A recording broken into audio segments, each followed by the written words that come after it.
और बुलेटिन की शुरुआत इस वक्त की बड़ी खबर के साथ। राहुल गांधी के बयान पर कपिल सिब्बल का पलटवार सामने आया है।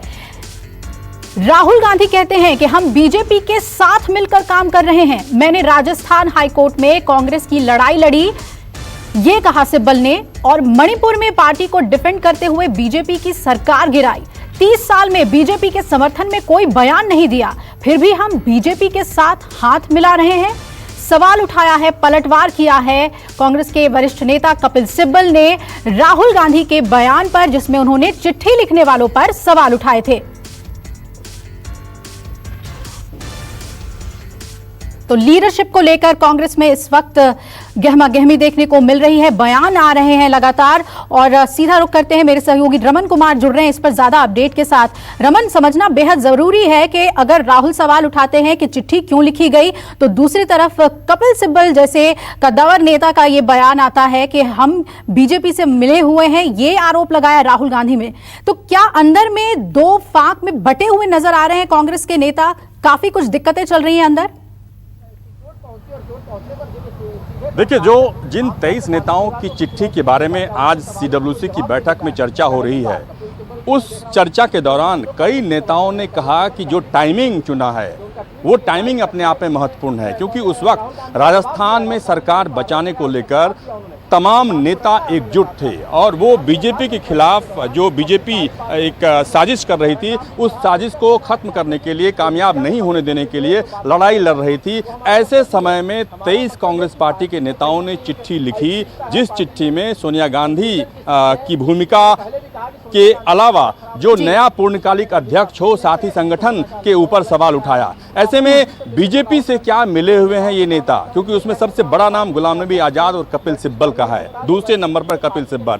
और उन्होंने फौरन रिएक्ट करते हुए ट्वीट किया और उस ट्वीट में जवाब दिया उन्होंने कि 30 साल तक उन्होंने बीजेपी के खिलाफ लड़ाई लड़ी और जिन मुद्दों को लगातार पार्टी के लिए लड़ाई लड़ी, पार्टी के वकील के रूप में उन्होंने मणिपुर में सरकार बचाने को लेकर बात हो या राजस्थान में सरकार बचाने को लेकर बात हो, वो हमने आवाज उठाई और मुझ पर ये आरोप लगाया जा रहा है। गुलाम नबी आजाद ने भी मीटिंग के दौरान ये बात कही कि अगर कोई ये साबित कर दे कि वो बीजेपी के साथ मिले हुए हैं तो वो राजनीति से संन्यास ले लेंगे, क्योंकि 23 पार्टी के नेताओं में सबसे बड़ा नाम गुलाम नबी आजाद और कपिल सिब्बल का है। और इन दोनों नेताओं के साथ साथ बाकी जो 21 नेता हैं, उनके ऊपर कांग्रेस पार्टी की तरफ से चाहे शैलजा हो या राहुल गांधी हो, उन्होंने हमला बोला और उसको लेकर काफी तिलमिलाए। बिल्कुल, और इस वक्त ब्रेकिंग न्यूज आ रही है, राहुल के बयान पर गुलाम नबी आजाद ने भी रिएक्ट किया है। जैसा कि रमन बता रहे थे कि आरोप साबित होने पर इस्तीफा दे दूंगा। अगर ये आरोप लग रहे हैं कि हम में से कोई पार्टी के लिए काम नहीं कर रहा और बीजेपी से मिल गया है तो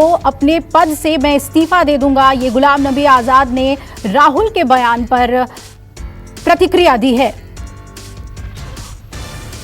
रमन कुमार हमारे साथ बने हुए। रमन, जैसा आप बता रहे थे, गुलाम नबी आजाद ने भी यही बात कही है कि कहीं से भी ये प्रूव हो जाए कि हम अगर बीजेपी से मिले हुए हैं तो मैं इस्तीफा देने को तैयार हूं। अचानक से इतने रिएक्शंस, इतनी प्रतिक्रियाएं क्यों आ रही हैं राहुल के चिट्ठी पर सवाल उठाने के बाद? रमन, देखिए, केसी वेणुगोपाल जो कि संगठन महासचिव हैं, कुमारी शैलजा जो कि कांग्रेस वर्किंग कमेटी की सदस्य हैं और बड़ी नेता हैं, हरियाणा कांग्रेस की अध्यक्ष भी हैं, इन दोनों ने 23 कांग्रेस पार्टी के नेताओं पे सवाल उठाया। और जब राहुल गांधी के बोलने की बारी आई तो राहुल गांधी ने बहुत ही मार्मिक स्पीच दिया। उन्होंने कहा कि कांग्रेस प्रेसिडेंट सोनिया गांधी लगातार कांग्रेस पार्टी को प्रोटेक्ट करने के लिए उन्होंने अपनी परवाह नहीं की, परिवार की परवाह नहीं की। और जब वो हॉस्पिटल में थी, जब हमारी पार्टी लड़ाई लड़ रही थी राजस्थान में सरकार बचाने को लेकर, उस वक्त ऐसी क्या जरूरत महसूस हुई कि कांग्रेस पार्टी के ऊपर सवाल उठाते हुए 23 पार्टी के नेताओं ने न सिर्फ चिट्ठी लिखी, रिमाइंडर भी भेजा। और रिमाइंडर उस वक्त भेजा गया जब सोनिया गांधी हॉस्पिटल में थी। यानी कि आप कह सकते हैं कि राहुल गांधी के इस स्पीच के बाद कई ऐसे कांग्रेस पार्टी के सदस्य जो इस सीडब्ल्यूसी की बैठक में मौजूद थे, उन्होंने भी ऐसे नेताओं पर सवाल उठाया कि आखिरकार उन्होंने ये वक्त क्यों चुना, क्योंकि जब इनके ऊपर ये आरोप लगे कि बीजेपी से क्या मिले हुए हैं कि चिट्ठी लिखने वाले बीजेपी के एजेंट, ये कहा कुमारी शैलजा ने, और राहुल गांधी का चिट्ठी लिखने वालों पर हमला रहा। जैसा कि आपने बताया कि बैठक में जो उन्होंने मार्मिक बातें कही, अब जब सोनिया अस्पताल में थी तो चिट्ठी क्यों लिखी, ये सवाल उठाया था उन्होंने बैठक में। चिट्ठी लिखने वाले बीजेपी के एजेंट, ये कुमारी शैलजा ने कहा। संजीव त्रिवेदी भी लगातार हमारे साथ जुड़े हुए हैं। संजीव, एक धड़ा ऐसा लग रहा है कि पूरी तरीके से एक न्यू वर्सेस ओल्ड की जो थ्योरी है वो अब खुलकर सामने आ गई है कांग्रेस में। बयान जो हैं वो बहुत ही एक्सप्लिसिट हो रहे हैं। अब क्या किस तरह से देखें कुमारी शैलजा के हम बयान को?